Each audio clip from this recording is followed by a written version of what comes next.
Encore une fois, recevez mes salutations les plus amicales. Monsieur Keir Starmer, c'est l'actuel Premier ministre britannique qui a fait un constat très alarmant ce dimanche de ce qui se passe au Moyen-Orient. Et ça ne joue pas en faveur de M. Benjamin. Ça ne joue pas en faveur de son armée.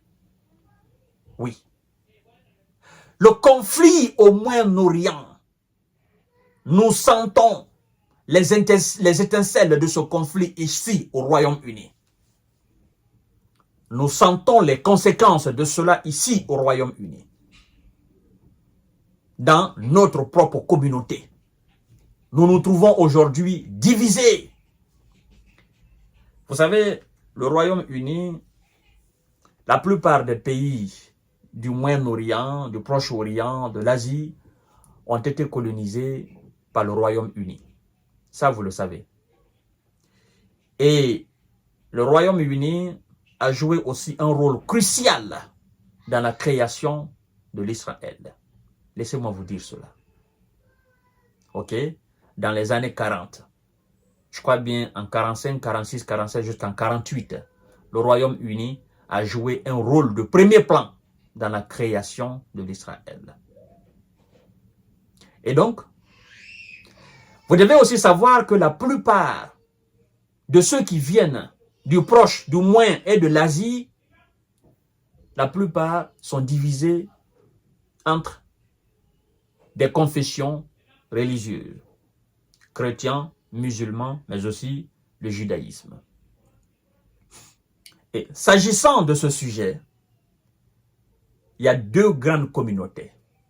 La communauté des Hébreux, la communauté des musulmans. Et donc, le Premier ministre britannique Keir Starmer a fait ce constat alarmant, mais très alarmant. Et donc, ça affecte énormément la communauté britannique. Des millions et des millions de ceux qui sont venus du Moyen-Orient et qui sont aujourd'hui, en fait, des Britanniques, parce qu'il y en a qui sont là depuis des années 30, il y en a qui sont là depuis des années 20, il y en a qui sont là depuis des années 1800, il y en a qui sont là depuis des années 1700. Ça, il faut le dire. Donc, ce sont des Britanniques d'origine de confession musulmane ou de confession juive.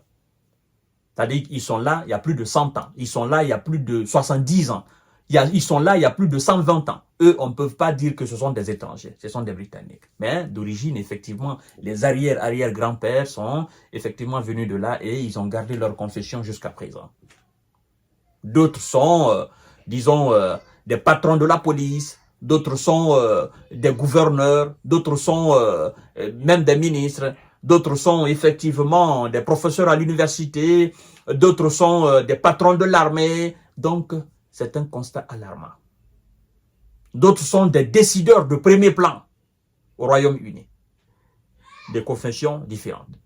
Et cette situation, aujourd'hui, crée une tension entre ces responsables dorénavant britanniques qui se retrouvent le dos au mur et chacun prend sa position.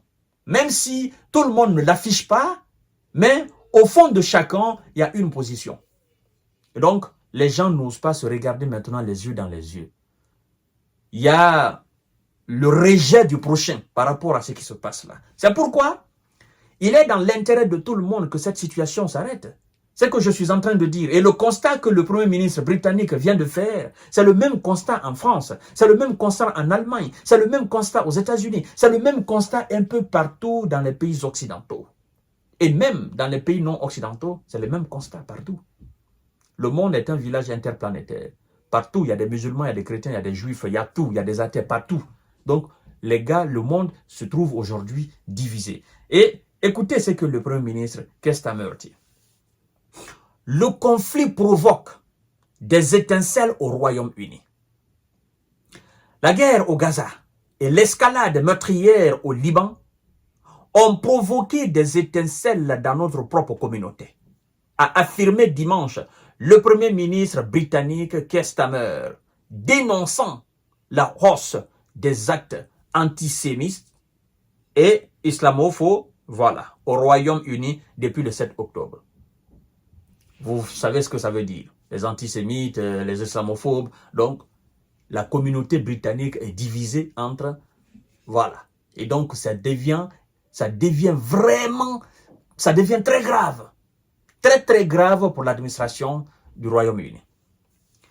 Il dit, je cite, « Les flammes de ce conflit meurtrier menacent maintenant de consumer la région et les étincelles s'allument dans notre propre communauté ici, chez nous », écrit le dirigeant travailliste dans une tribune publiée dans le journal The Sunday Times. Il y a toujours des gens qui utilisent les conflits à l'étranger pour utiliser les conflits ici. Depuis le 7 octobre, nous avons vu monter dans nos communautés une haine ignoble contre les juifs et les musulmans. Poursuit-il, en référence à l'explosion des actes antisémitistes, oui, antisémites effectivement, et islamophobes. Voilà. Donc, c'est clair. Ce qu'il a osé dire là, ben, c'est la même chose en France. Je vous ai dit, c'est la même chose au Royaume-Uni, c'est la même chose en Allemagne. C'est la même chose même dans les pays scandinaves. C'est la même chose aux États-Unis. Et c'est la réalité. Et donc, c'est pourquoi nous disons, il va dans l'intérêt de tout le monde, que tout le monde se mêle dans la danse afin que cette situation qui est en train de prendre de l'ampleur là cesse. Sinon, mesdames et messieurs, ça risque d'être très très grave. Hein?